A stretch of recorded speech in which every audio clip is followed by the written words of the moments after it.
हमारे देश में एक बड़ा मधुर गीत है, दे दी हमें आजादी बिना खड़क बिना ढाल, साबरमती के संत तूने कर दिया कमाल। मैं महात्मा गांधी जी की तहे दिल से इज्जत करता हूं। वो संत थे लेकिन वो सच बोलने वाले थे,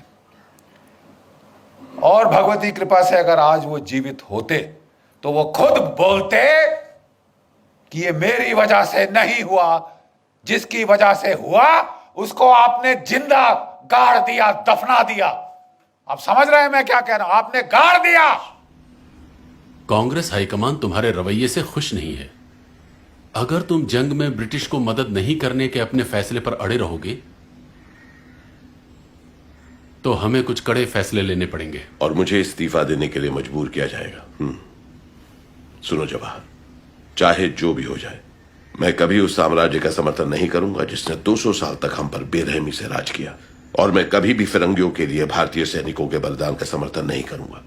अगर उन्हें लड़ना है तो उन्हें भारत के लिए लड़ना होगा, मातृभूमि के लिए। सैनिकों के जरिए हिंसा करना, भले वो आत्मरक्षा के लिए हो, किसी समस्या का हल नहीं है सुभाष। अहिंसा का मार्ग जो हमें बापू ने दिखाया है, हमें उसी पर चलना होगा। आजादी कोई भीख नहीं, यह हमारा अधिकार है, और अधिकार मांग कर नहीं, छीन कर लिया जाता है। तुम्हारी सोच एकदम गलत है सुभाष। हिंसा से कभी कुछ हासिल नहीं होता।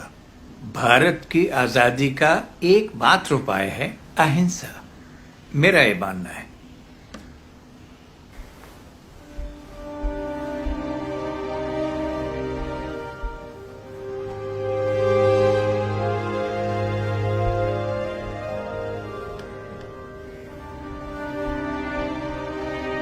मुझे माफ कीजिएगा बापू, मैं आपसे सहमत नहीं हूं। आप लोग अपने तरीके से आजादी के लिए लड़िए, मैं अपने हिसाब से लड़ता हूं। मुझे आशीर्वाद दीजिए कि मैं आजादी छीन कर आजाद हिंदुस्तान में वापस आ सकूं।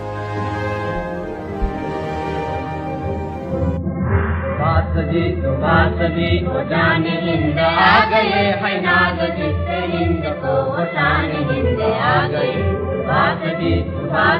वो जाने हिंद आ गए है नाग जिससे हिंद को वो जाने हिंद आ गए। जिस आदमी ने, जिस शख्स ने और जिसके सैनिकों ने हमें आजादी दी, आपने उनको जिंदा दफना दिया। 60,000 की इंडियन नेशनल आर्मी थी जो सुभाष चंद्र बोस ने रेस करी थी, खड़ी करी थी।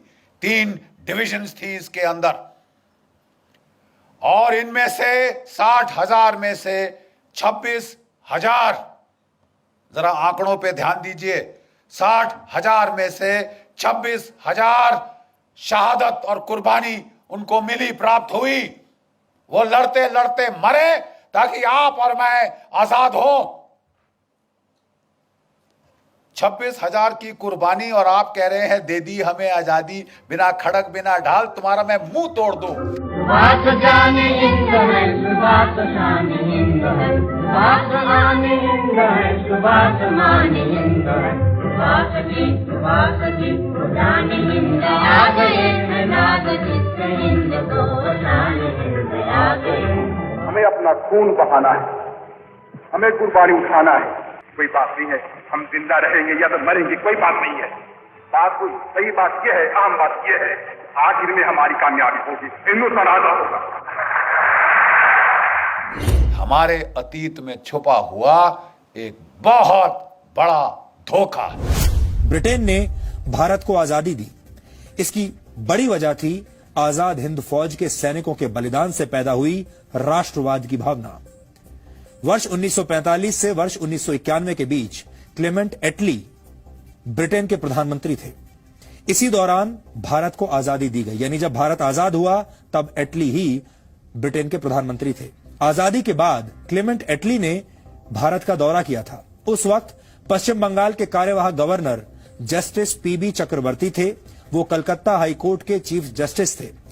जस्टिस चक्रवर्ती ने इतिहासकार आरसी मजूमदार की किताब अ हिस्ट्री ऑफ बंगाल के प्रकाशक को एक पत्र लिखा। इस पत्र में उन्होंने लिखा कि जब मैं गवर्नर था तब भारत को सत्ता सौंपने वाले ब्रिटेन के पूर्व प्रधानमंत्री एटली ने कोलकाता के राजभवन में 2 दिन बिताए थे। उस समय मैंने आजादी के वास्तविक कारणों के बारे में उनके साथ लंबी चर्चा की। एटली के लिए मेरा सीधा सवाल यह था कि महात्मा गांधी का भारत छोड़ो आंदोलन कुछ समय पहले ही खत्म हो गया था और 1947 में ऐसी कोई परिस्थिति नहीं थी कि ब्रिटेन को जल्दबाजी में भारत छोड़ना पड़े। इसके जवाब में एटली ने पीबी चक्रवर्ती को कई कारण बताए भारत छोड़ने के। एटली ने कहा कि नेताजी सुभाष चंद्र बोस की सैन्य गतिविधियों की वजह से भारत की सेना और नौसेना के सैनिकों की वफादारी ब्रिटिश क्राउन यानी ब्रिटिश राज के प्रति कम हो रही थी। इस चर्चा के अंत में पीबी चक्रवर्ती ने एटली से यह पूछा कि भारत छोड़ने के फैसले पर महात्मा गांधी का कितना असर था। इस सवाल को सुनकर एटली ने मुस्कुराते हुए सिर्फ एक शब्द का इस्तेमाल किया और वो शब्द था मिनिमल, यानी कम से कम।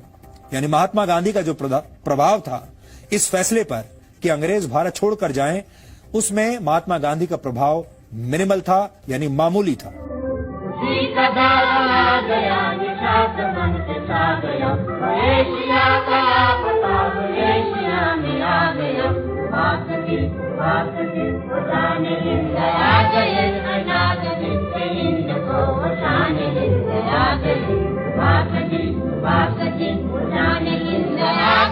आजाद